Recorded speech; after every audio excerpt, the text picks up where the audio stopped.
नमस्कार साथियों। तो आज है 25 अक्टूबर 2025। दोस्तों बात करेंगे इस वीडियो में कुछ इंपॉर्टेंट टॉपिक्स के ऊपर, कुछ इंपॉर्टेंट अपडेट्स है, कुछ इंपॉर्टेंट न्यूज है। तो चलिए एक करके कवर करते हैं। तो सबसे पहले हम कुछ शेयर्स को लेकर चर्चाएं करेंगे, उसके बाद हम जियोपॉलिटिकल अपडेट पे भी चलेंगे। अच्छा, शुरू हम करेंगे पॉलीकैब इंडिया लिमिटेड। रिसेंटली हमने देखा कंपनी की क्वार्टर 2 के रिजल्ट जो कि काफी बढ़िया था। जिनको नहीं मालूम थोड़ा सा आप देख लीजिए कि कंपनी की परफॉर्मेंस कितना शानदार हुआ था। चाहे हम बात करें मार्जिन एक्सपैंड होने से लेकर रेवेन्यू में ग्रोथ रहा, कंपनी की प्रॉफिट भी काफी बढ़ गया, लगभग 55% के आसपास। उसके अलावा जो अर्निंग पर शेयर वो भी काफी बढ़ गया। सो देखिए, रिजल्ट आउट हुआ था, काफी बढ़िया रहा, बट शेयर में थोड़ा सा करेक्शन हुआ बिकॉज बाजार में भी थोड़ा बहुत प्रॉफिट बुकिंग या करेक्शन देखने को मिला पिछले कुछ दिनों के अंदर, दैट्स वाई। और बाकी बात करें, देखिए शेयर अपना लाइफ टाइम हाई से बहुत नीचे भी नहीं है। मतलब शेयर की जो हाई है लगभग 7,794 रुपए, और आज आप देखिए मतलब लास्ट डे शेयर क्लोजिंग दिया लगभग 7,500 को होल्ड करते हुए। ऐसे में रिजल्ट के ऊपर बेस करके दो भारत की ब्रोकरेज फर्म ने इसको कवर किया। सबसे पहले देखिए आनंद राठी की तरफ से एक तो बाई करने की रेटिंग, पॉलीकैब इंडिया को टारगेट प्राइस दिया 8,868 रुपए का। दूसरी तरफ मोतीलाल ओसवाल, एक और डोमेस्टिक ब्रोकरेज फर्म ने सेम पॉलीकैब इंडिया में बाई करने की रेटिंग विथ 9,110 की टारगेट। और देखिए मेरे पॉइंट ऑफ व्यू ये है कि कंपनी जैसा काम कर रहा है या जिस टाइप की कंपनी है, ये अचीव करना कोई बहुत बड़ी बात नहीं है। और यहाँ पे मैं आपको बताना चाहता हूँ कि एक लॉन्ग टर्म इन्वेस्टर्स के कितने ज्यादा पेशेंस रखने की आवश्यकता है। जरा आप इस चार्ट को देखिए, ये 1 साल की चार्ट है। एक शेयर देखिए यहाँ पे पहुंच गया था अपना हाई 7,500, मैं बात कर रहा हूँ दिसंबर 2024 की। उसके बाद देखिए कुछ इंटरनल इश्यूज हुआ था, कुछ मिसमैनेजमेंट के कारण 7,500 की शेयर 4,500 तक पहुंच गया था, इतना क्रैश कर गया था। अब बहुत सारे निवेशक यहाँ पे ना फ्रस्ट्रेट होकर बेच दिया था बिकॉज लॉस में आ गया था, या तो प्रॉफिट में था तो प्रॉफिट एकदम खत्म हो गया था। अब कुछ निवेशक है जो थोड़ा सा दिमाग लगाने के बाद यहाँ पे निवेश किया, या तो यहाँ पे पेशेंसफुली होल्ड करके रखा। तो उसका परिणाम क्या हुआ देखिए, 63% की return with in few months. तो क्लियर हो चुका है ना। जिस वजह से आपको मैं बार बार कहता हूं कि अगर कंपनी में अगर आपको जरा सा भी भरोसा है तो यहाँ पे लॉन्ग टर्म के लिए जाइए और थोड़ा पेशेंस रखिए। पेशेंस के अलावा तो भाई मार्केट में कुछ भी नहीं है। ओके, अच्छा पॉलीकैब की अगर हम बात करें चार्ट पैटर्न, सो 7,500 के ऊपर जब तक है मैं कहूंगा शेयर एकदम सेफ है। तो कहीं ना कहीं यहाँ पे एक अच्छा सपोर्ट पॉइंट भी है, जैसे कि पिछले 5 ट्रेडिंग डेज में देखें बार बार इस लेवल के आसपास ही सपोर्ट मिला। ओके, अच्छा नेक्स्ट हम बात करेंगे रिलायंस इंडस्ट्री। आ जाइए, आज अंबानी जी की तरफ से कुछ दमदार घोषणा हुआ। देखिए अभी तक तो सिर्फ यही चर्चा चल रहा था रिलायंस और फेसबुक के बीच जो यहाँ पे पार्टनरशिप हुआ है। सो आज वो ऑफिशियली इंप्लीमेंट भी हो चुका है। देखिए, रिलायंस फॉर्मली इनकॉर्पोरेट्स AIJV मतलब जॉइंट वेंचर विथ फेसबुक। देखिए, agree to jointly invest 855 crore. अच्छा, किसके पास कितना परसेंट स्टेक जाएगा वो भी आप जान लीजिए। देखिए, तो ये जो जॉइंट वेंचर फॉर्म होगा AI के ऊपर, जिसमें रिलायंस इंटेलिजेंस मतलब रिलायंस इंडस्ट्री का एक सब्सिडरी कंपनी, उसके पास 70% की स्टेक जाएगा। 70% स्टेक किसके पास? रिलायंस इंटेलिजेंस, जो कि रिलायंस इंडस्ट्री की एक सब्सिडरी कंपनी। और दूसरी तरफ जो मेटा प्लेटफॉर्म, उनके पास रहेगा आपके 30% स्टेक। तो इसमें जो मोस्टली बेनिफिट किसको मिलेगा? रिलायंस इंडस्ट्री को मिलेगा, क्योंकि ये जो रिलायंस इंटेलिजेंस या फ्यूचर में, देखिए यहाँ पे सिर्फ आज की बात नहीं हो रहा है, अगले 5 साल 10 साल पे जब ये कंपनी मतलब ये जॉइंट वेंचर पैसा जनरेट करके देगा तो रिलायंस इंडस्ट्री को काफी बेनिफिट मिलेगा। एक और बड़ा जो रास्ता है वो ओपन हो चुका है। ठीक है, तो ये आज रात की अपडेट है, एक बार मैं आपको दिखा देता हूँ। अच्छा सॉरी, दोपहर की अपडेट है, 1:01 की। तो कहीं ना कहीं देखा जाए इस बार कंपनी की परफॉर्मेंस वाइज अगर हम बात करें तो परफॉर्मेंस तो ठीक ठाक ही था। जैसे कि मार्जिन थोड़ा बहुत फ्लैट, अदरवाइज रेवेन्यू की बात करें, प्रॉफिट की बात करें या अर्निंग पर शेयर की बात करें, ठीक ठाक एक डिसेंट ग्रोथ रखा। देखिए बड़े कंपनी यहाँ पे बहुत ज्यादा एक्सपेक्ट नहीं कर सकते कि हाँ प्रत्येक क्वार्टर में 20% 30% ग्रोथ होगा। बड़े कंपनी है, ठीक है। तो यहाँ पे अगर 9% जंप भी होता है आपके प्रॉफिट के अंदर, रेवेन्यू के अंदर, तो मतलब बहुत सही चल रहा है। ठीक है, और ऐसे में देखिए शेयर पिछले 5 ट्रेडिंग डेज में काफी स्टेबल भी है, इसमें कोई करेक्शन या कोई वीकनेसेस हमें देखने को नहीं मिला। और खास करके मैं कहूंगा आज जिस लेवल पे है तो यहाँ पे 1450 को होल्ड करना सबसे जरूरी है। और नीचे की तरफ बात करें तो लगभग 1400 के आसपास एक अच्छा सपोर्ट है। और ऊपर की तरफ अगर हम बात करें, शेयर बार बार इसके पहले भी 1,500 के लेवल पे एक हर्डल फेस किया था। ओके, अच्छा तो ये हो गया आपका रिलायंस इंडस्ट्री। अच्छा आगे बढ़ते हैं बजाज फाइनेंस। साथियों बजाज फाइनेंस में कुछ मैं आपको फैक्टर्स दिखाऊंगा। देखिए बजाज फाइनेंस कुछ ऐसे कंपनी की शेयर में से है ना, मतलब जिसको आप आराम से भरोसा कर सकते हो। मतलब ना जाने पिछले 10-20 साल में कितने भारत में NBFC आया गया, खत्म हुआ, बंद हुआ कुछ, बट बजाज फाइनेंस की जो मतलब मार्केट कैप्चर है ना, उसको कोई हटा नहीं सका। और ये मैं कहूँगा एक बहुत बड़ी वजह है जिसमें एफएस को बहुत ज़्यादा अट्रैक्ट करा है। मतलब अगर आप थोड़ा पीछे चले जाएंगे ना, मतलब आज से तकरीबन 3 साल पहले पहुंच जाइए, दिसंबर 2022 की बात है, एफएस की स्टेक कितना था? 19.87%। उसके बाद देखिए धीरे धीरे करके बढ़ता गया बढ़ता गया बढ़ता गया, आज लगभग 22% के आसपास पहुंच चुका है। देखिए पिछले 2 क्वार्टर में भी काफी इंक्रीज हुआ, 21.97%। इवन अगर आप देखेंगे आपकी डीएस की स्टेक भी काफी इंक्रीज हुआ। डीएस की स्टेक पहले था 12% के आसपास, आज देखिए 14% हो गया। तो बेचा कौन? बेचा वही जिसके अंदर पेशेंस नहीं है। दैट्स व्हाई मैं आपको बार बार कहता हूं कि देखिए कंपनी में अगर आपका भरोसा है ना, ठीक है 1-2 साल लग सकता है, कुछ कुछ केस में टाइम लग सकता है, तो टाइम दीजिए, बट भरोसा रखिए। ठीक है, थोड़ा पेशेंस रखिए। देखिए पहले रिटेल इन्वेस्टर के पास 11.5% की स्टेक था, आज देखिए 8.5% के आसपास रह चुका है। आई थिंक कि कुछ दिन बाद और भी कम हो जाएगा, मेरे बोलने से कुछ नहीं होगा। आप अगर इस चीज को समझने में आ रहे हो, कितना शानदार कंपनी आप देखिए, कितना कंसिस्टेंट परफॉर्मर इस बार भी आप देखिए कंपनी। मतलब मैं अभी कुछ टाइम पहले कह रहा था ना कि रिलायंस की केस में कि कंपनी जब बड़ा होता जाता है उसमें ग्रोथ रेट काफी स्लो डाउन होता है, भाई बजाज फाइनेंस उसका गलत साबित कर दिया। भाई डबल डिजिट में ग्रोथ रख रहा है, 20-20%, ऊपर से मार्जिन भी एक्सपेंड हो रहा है माइनरली। ठीक है, तो बहुत शानदार कंपनी है बजाज फाइनेंस। अच्छा, बजाज फाइनेंस के साथ साथ एक और कंपनी हम बात करेंगे, डिक्सॉन टेक्नोलॉजी। एक्चुअली देखिए बहुत सारे कमेंट आया था, बहुत सारे क्वेरीज आया था कि सर डिक्सॉन में क्या करें। देखिए यहाँ पे मैं कहूँगा आप लोग का जो बात है वो सही है, एकदम सही इसलिए है क्योंकि डिक्सॉन की रिजल्ट आउट हुआ पिछले हफ्ते, और रिजल्ट मैं कहूँगा ऑनेस्टली से बहुत ही शानदार था। मतलब क्वार्टर वन से तो काफी बेटर था, क्योंकि क्वार्टर वन पे हमने क्या देखा कि डिक्सॉन की जो मार्जिन है ना वो थोड़ा श्रिंक कर गया था, थोड़ा ड्रॉप हो गया था, बट इस बार मार्जिन एक्सपैंड हुआ 33% के आसपास ईयरली बेसिस पे। रेवेन्यू इंक्रीज हुआ, जिस वजह से आपके प्रॉफिट भी लगभग 71% बढ़ गया, अर्निंग पर शेयर भी लगभग 80% बढ़ गया। तो ओवरऑल बात करें, कंप्लीट परफॉर्मेंस देने के बावजूद भी शेयर अगर पिछले एक महीने पे 14-15% गिर जाता है तो चिंता करनी तो विषय तो है। ठीक है, तो देखिए साथ ही साथ ये भी एक फैक्ट है कि शेयर अगर आप देखेंगे पिछले कुछ महीनों पे, मतलब शेयर देखिए यहाँ पे अप्रैल से लेके लगभग सितंबर तक काफी चल भी गया था, तो ये भी फैक्टर है, लगभग 44% के आसपास।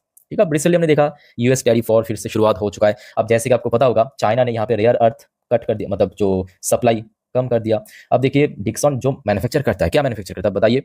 जो चाइनीज कंपनी के साथ जॉइंट वेंचर के थ्रू आपके मोबाइल फोन, लैपटॉप ये मैन्युफैक्चर करते हैं ना भारत में, तो विदाउट रेयर अर्थ कैसे करेगा, है ना? तो ये भी एक फैक्टर है। बट हाँ, मैं कहूँगा लॉन्ग टर्म इन्वेस्टर्स के लिए यहाँ पे कोई ज्यादा टेंशन करने वाली बात नहीं है।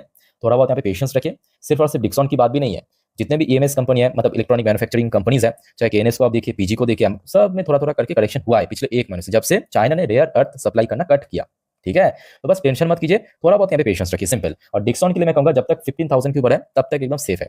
अच्छा साथियों, आगे बढ़ते हैं जियोपॉलिटिकल टॉपिक पे, और उसके पहले आप सभी को मैं रिक्वेस्ट करूंगा, अगर आपको वीडियो भी तक अच्छा लगा, इन्फॉर्मेटिव लगा, प्लीज वीडियो को लाइक करना और प्लीज चैनल को सब्सक्राइब भी करके रखिए, ऐसे इन्फॉर्मेटिव वीडियो हर रोज हर वक्त पाने के लिए। और याद रखना मेरे प्यारे साथियों, क्योंकि परसों फिर से बाजार ओपन होगा, तो उसके पहले मतलब कल रात की 10:30 की वीडियो देखना मत भूलिएगा, जिस पर हम नेक्स्ट डे मार्केट प्रेडिक्शन, पूरे दिन शेयर बजट की अपडेट को डिटेल में कवर करेंगे। और मोस्ट इंपॉर्टेंटली अगले हफ्ते के लिए जितने भी जानकारी हो सकता है, जैसे कि कौन कौन सी इवेंट है, कौन कौन सी इकोनॉमिकल डेटा आउट होगा, कौन कौन सी कंपनी अपना क्वार्टर टू की अर्निंग प्रेजेंट करेगा, डिटेल में मैं आपके साथ शेयर करूंगा। ठीक है, तो कल एक भी वीडियो मिस मत करना, और काइंडली रिक्वेस्ट करूंगा चैनल को सब्सक्राइब करके अभी रख दीजिए। अच्छा, आज दिन की फर्स्ट वीडियो में कुछ अपडेट्स आपके साथ में शेयर किया था, पता होगा आपको। उसके साथ साथ देखिए आज शाम के वक्त की अपडेट है, तकरीबन 5:19 पे शाम के वक्त ये खबर आया, US to ramp up pressure on Russia, more sanction on the way. तो अभी देखिए यूएस ने क्या कहा, ये तो हेडलाइन है, मैं आपको थोड़ा सा आर्टिकल पढ़ के सुनाता हूं। देखिए आर्टिकल में क्या कहा और कहां से आया है, ये भी इंपॉर्टेंट है। As part of continued effort to end the Ukraine war, the Trump administration drew up a fresh set of sanctions ready to hit key sector of Russia's economy to maintain pressure on President Vladimir Putin, a US official familiar with the matter to told Reuters। ठीक है, तो इसका मतलब यह है कि 2 दिन पहले जो हमने देखा था, यूएस ने रशिया की 2 बड़े ऑयल कंपनी को सैंक्शन इंपोज कर दिया उसके ऊपर, और यूएस का कहना यह है कि जब तक ना ये जंग खत्म हो जाए, हम रशिया के ऊपर और प्रेशराइज करेंगे, और ज्यादा सैंक्शन इंपोज करेंगे, ताकि रशिया इकोनॉमिकली और ज्यादा वीक हो जाए और ज्यादा दुर्बल हो जाए। ओके, सो ये आज की अपडेट है। अब देखिए मेरा ओपिनियन ये है कि पिछले 3.5 साल से तो कर लिया, देखिए सिर्फ यहाँ पे यूएस भी नहीं, यूरोपियन यूनियन, हर एक यूरोपियन देश इतना सैंक्शन, मतलब हजारों सैंक्शन इंपोज कर चुका है, अभी तक कुछ नहीं हो पाया। कुछ ना कुछ रशिया लूप होल जो है वो ढूंढ ही लेता है। ठीक है, सो देखते हैं कि आगे कौन सी सैंक्शन इंपोज होता है। अब एक और रिपोर्ट आप जरा देखिए, ये भी आज की रिपोर्ट है, ये देखिए, US China had very constructive trade talk ahead of Trump Xi meet, official update आया है। सो मलेशिया में जो एशियन समिट होगा उस पे ट्रम्प और शी जिनपिंग की एक अलग से मीटिंग भी रखा गया है शेड्यूल में, और जिस मीटिंग के ऊपर पूरा दुनिया नजर आएगा, बिकॉज यहाँ पे सिर्फ और सिर्फ शी जिनपिंग और ट्रम्प की बात नहीं है, यहाँ पे जो मेन एजेंडा है रेयर अर्थ को लेके, जो चाइना लगभग 2-3 हफ्तों से सप्लाई बंद कर दिया एकदम से, और यूएस सीधा आ गया घुटनों पे, है कि नहीं बताइए ना। यूएस की जो main Silicon Valley, without rare earth तो चल नहीं सकता, वहां पे ताला लग चुका है। सो लेट्स सी क्या होता है। 30th ऑफ, याद रखना 30th ऑफ अक्टूबर को ये मीटिंग है। अच्छा, अभी मैं रशिया की बात कर ही रहा था, तो अब देखिए रशिया तो और ज्यादा एग्रेसिव हो चुका है। ये आज की एकदम फ्रेश अपडेट है, जस्ट अ मिनट, ये मैं आपको दिखाता हूँ। ये देखिए, ये देखिए 3:03 की अपडेट है आज दोपहर। At least 3 killed 17 injured after Russia's overnight strike on Ukraine. तो रशिया ने और ज्यादा एग्रेसिवली यहाँ पे हमला शुरू कर दिया, और जो कि मैं कहूँगा एक्सपेक्टेशन भी है, बिकॉज आप जितना सैंक्शन इंपोज करोगे उतना ही वो घातक होता जाएगा, है ना। तो आप कहेंगे सिर्फ 3 किल्ड हुआ है, सिर्फ नहीं, यहाँ पे रशिया जो एक्चुअली टारगेट कर रहा है, यूक्रेन की जितने भी वैल्यूएबल एसेट्स हैं उसको टारगेट किया जा रहा है। मतलब यहाँ पे ऐसे नहीं कि सिर्फ लोग को मार, लेकिन नहीं, जो वैल्यूएबल एसेट्स हैं उसको टारगेट किया जा रहा है। ओके, सो देखते हैं कि कब तक ये जंग चलता है। बट ये मेरा पर्सनल ओपिनियन है कि यहाँ पे, मतलब यहाँ पे जो पुतिन का कहना है या रशिया की जो डिमांड है, वो अगर फुलफिल नहीं हुआ तो मेरे हिसाब से चाहे यूएस चाइना के थ्रू फोर्स करे, भारत के थ्रू फोर्स करे, या किसी और तरीका अपनाए, कुछ होने वाला नहीं है जब तक ना रशिया की डिमांड फुलफिल हो। ये मेरा पर्सनल ओपिनियन है। अच्छा साथियों, एक और अपडेट आया, अरे बाप रे, अपडेट आप देखिए जरा। Potential threat to India. अच्छा क्यों? Pakistan army top general to visit chicken neck arrive in Bangladesh on 24th को, एक्चुअली लास्ट डे। अच्छा, चिकन नेक पता होगा आपको, जिनको नहीं मालूम जान लीजिए। भारत की एकदम पूर्वी भाग में, ईस्ट वाली पार्ट में, वेस्ट बंगाल और नॉर्थ ईस्ट पोर्शन को जो कनेक्ट करता है उसे हम कहते हैं चिकन नेक। ठीक, वही सिलीगुड़ी कॉरिडोर उसको मतलब नॉर्मली कहा जाता है, चिकन नेक भी कहा जाता है। सो पाकिस्तान की आर्मी चीफ, हाँ वही आर्मी चीफ, ये इतना बहादुर है कि ऑपरेशन सिंदूर के समय बंकर पे छुप गया था। तो आप पूछेंगे अभी बांग्लादेश में क्यों पहुंचा, वो भी चिकन नेक के आसपास। तो साथियों आपको पता होगा, कल रात की 12 बजे की वीडियो में आपको मैं अपडेट दिया था, भारत की आर्मी मतलब जो थल सेना है, जल सेना है और जो वायुसेना है, ये तीनों मिलके पाकिस्तान की बॉर्डर पे एक एक्सरसाइज करेंगे। तो पाकिस्तान को लगा कि हम लोगों को धमका रहा है या थोड़ा बहुत डराने की कोशिश कर रहा है, हम भी थोड़ा सा जो चिकन नेक के आसपास जाके थोड़ा डरा देते हैं बस, मतलब एकदम बच्चे वाली हरकत, सिंपल बात है। ठीक है, अब जिसको मारना है उसको तो मतलब कैसे भी मारेंगे हम, है कि नहीं बताइए। आज उसके साथ साथ एक और रिपोर्ट आप जरा देखिए, मतलब पाकिस्तान की जो पोल है ना, वो तो खुद ये एक सीआईए ऑफिसर वो खोल के रख दिया। ये मेरा कहना नहीं है, ये आज सुबह की अपडेट है, सुबह से काफी चर्चा में चल रहा था। अच्छा, सीआईए ऑफिसर कौन है जान लीजिए। जैसे कि भारत की खुफिया एजेंसी होता है, इंटेलिजेंस डिपार्टमेंट होता है, जैसे कि आरएनडब्ल्यू हो गया, जैसे कि आईबी हो गया, इंटेलिजेंस ब्यूरो। ठीक वैसे यूएस की जो इंटेलिजेंस डिपार्टमेंट है जिसको कहते हैं सीआईए, मतलब सेंट्रल इंटेलिजेंस एजेंसी।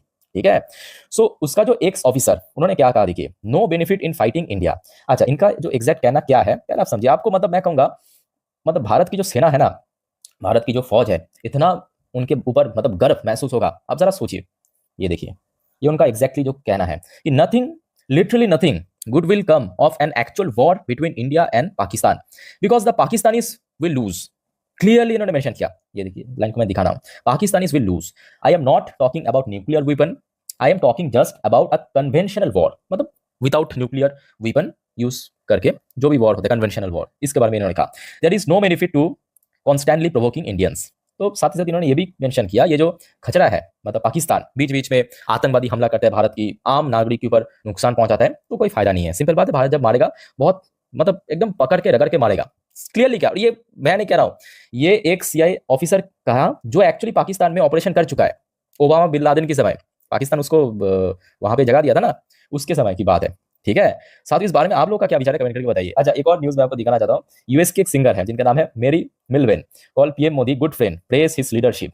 मैं सोच रहा हूँ कि भाई ये शायद भारतीय नहीं है, वरना इसको अभी तक तो अंधभक्त की टैग मिल जाता।